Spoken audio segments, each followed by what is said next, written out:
Something about those sexy, sexy organs is genital, where the reproduction happens. Number 3, of relating to or characterized by the stage of psychosexual development in psychoanalytic theory, during which oral and anal impulses are subordinated to adaptive interpersonal mechanisms. Didn't fully understand that, but in psychoanalytical theory, I'm assuming that maybe this stemmed from Freud or similar people, because we know Freud was all about this stuff. That it's a stage of your development where you're like genitals all the time, oral, anal, genital, all the stuff. Right? Psychosexual development in psychoanalytical theory, analytic theory, during which oral and anal impulses are subordinated to adaptive interpersonal mechanisms. Yeah, I just don't understand the last part. My brain is not like that. But something about sex stuff with, I guess, genitals and oral and anal stuff. And I don't know. I don't know. Genitally, that is an adverb. Just living my life genitally. Yeah, okay. The etymology, that's the most important thing. Here we go. So yeah, it's from the Latin verb gignere, genitalis, then genitus, then gignere, which means to beget, to create, to reproduce. So that's literally where this word comes from. And then these related genital words as well. It's all about the creating of a new thing, the creation of a new thing, because that's where all of this stuff happens on the body, is at the genitalia. Is that going to be in here? Yes, it is. Okay, now we have the word that makes me go, it's genital herpes. Noun from 1968. Herpes simplex of the type typically affecting the genitalia, because I believe that there's a herpes one that like affects the mouth or something, like looks like cold sores and stuff like that, or maybe cold sores are a form, I don't know. But then there's this other herpes that's like, I only want to hang out on your genitals. Your genitals are where I would like to be. I'm herpes and I want your genitals. That's that.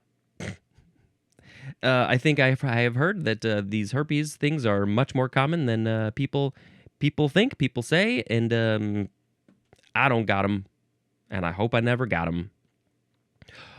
Blah. Genitalia, there we go. It is a noun from 1876. It is the organs of the reproductive system, especially the external genital organs. We typically are thinking of the things that are on the outside as being the genitals, but there's more going on the inside, especially with people who were born with a uterus. There's a lot more going on the inside than on the outside. And for the people who were born with a penis, there's more going on the outside than the inside. Yep, there's a lot. There's a lot involved there. Genitalic or genitalic, that is an adjective. Yep, same etymology. Now we go to genitals. Noun from the 14th century. The synonym is just the word genitalia. Which word do you prefer? Do you like just putting an S at the end of the word genital? Or do you prefer this more fancy Latin word, genitalia, genitalia? It sounds so much more fancy. I think I shall walk down the street just saying the word genitalia. That ya at the end just really brings it home, I think.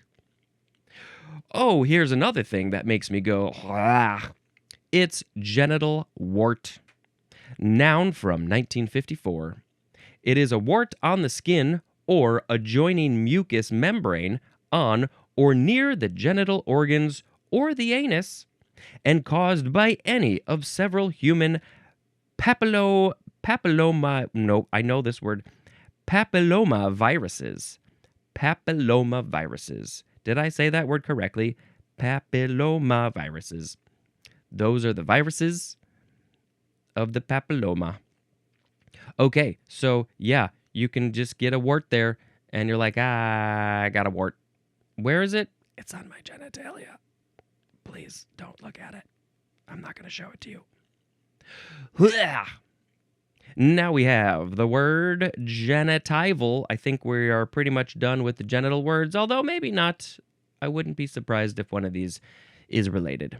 Genitival, this is an adjective from 1818. It is of, relating to, or formed with, or from the genitive case.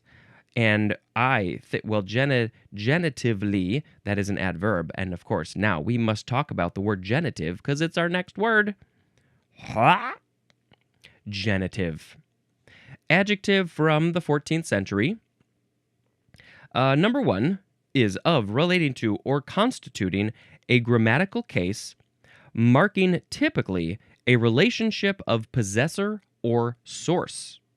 It says compared to the word possessive. So, I think I need an example of this. This is where my brain is like, nah, I don't think so. Example of genitive case, I guess? Yeah, in English. Why not? Let's be more specific.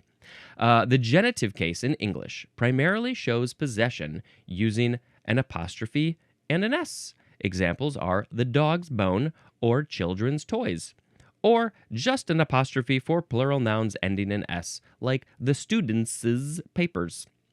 It also functions with possessive pronouns, hers, theirs, and determiners, your, their, and can indicate relationships like composition, origin, or description. Examples of those would be a wheel of cheese, or men of Rome, or the capital of the republic. The word of there is showing those things. The wheel of cheese. Oh, I want to go on that wheel. The cheese is wheel? So, genitive case. When you're talking about something that owns something, possesses something, that dog owns that bone, that is that dog's bone, it's the genitive case. But now we have number two. It is expressing a relationship that in some inflected languages is often marked by a genitive case. This is used especially of English prepositional phrases introduced by the word of. And we just talked about the wheel of cheese. It's the wheel of cheese. Better than the wheel of fortune, I think. Genitive is also a noun. So this word is from the Latin genitivus, which literally means of generation. It also says it's an erroneous translation of the Greek word genikos, which also means genitive. And that's it. Interesting etymology there. Genitive case. All right. So why is it genitive? Why are we using this word about possession? It's because I don't know why. I just don't know. Now, let's move on to it's the prefix genito. It means genital and. So yes, the genitals are coming back. The genitals are always coming back. They never really left, but they're coming back. They're bringing sexy back. Now, we have an example for this. Of course, we have an example. Genitourinary. So that word is something that is genitourinary is talking about the genitals and urinary stuff. And that, it's our next word. What? So we have one genito word. Blah. Genitourinary, adjective from circa 1836. It is of or relating to the genital and urinary organs or functions, as in genitourinary disorders. If you got some issues going on with your urinary system and or your genitals, and they're clearly very related because you're peeing through your genitals, through that whole system, And they're all connected. Of course, they're all connected. And so, why don't we have more genito words? Are there more genito words? Probably. But this is the biggest one, I guess. Okay, now let's move on to our very last word. It's the word geniture. Geniture. Geniture. Geniture. This is a noun from the 15th century, and the synonyms are nativity and birth. Something about being created, being reproduced. It's geniture. I don't know how to use that in a sentence. If you say the birth of the baby, could you replace that to say the geniture of the baby? And of course, we see a connection to the gen prefix, generation, generative, generate, all those things. Similar stuff. Okay, well, that was fantastic. A lot of great words. A couple of not great ones. You know. I think you know. So I need to pick a word of the episode. Today we had, I was going to say it wrong. Genial. It's about your chin. Genic, geniculate, genie, genistian, genital herpes, genitalia, genitals, genital wart, genitival, genitive, genitourinary, and geniture. Did I skip one? For some reason, I feel like I missed one, but probably not. Okay, I think we're good.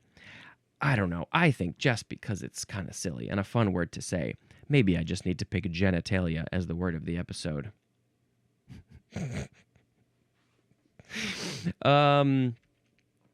Genitalia, genitalia, genitals, genitalia. Why aren't there more songs about genitalia? It's such a beautiful word. It really just rolls off the tongue.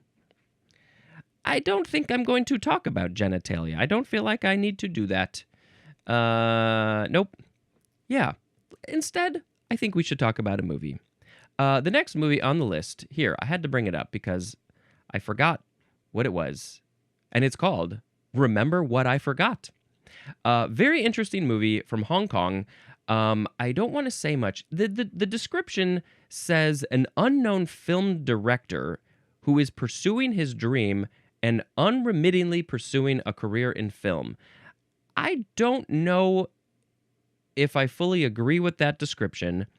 Let's see. I'll be real vague about this and say a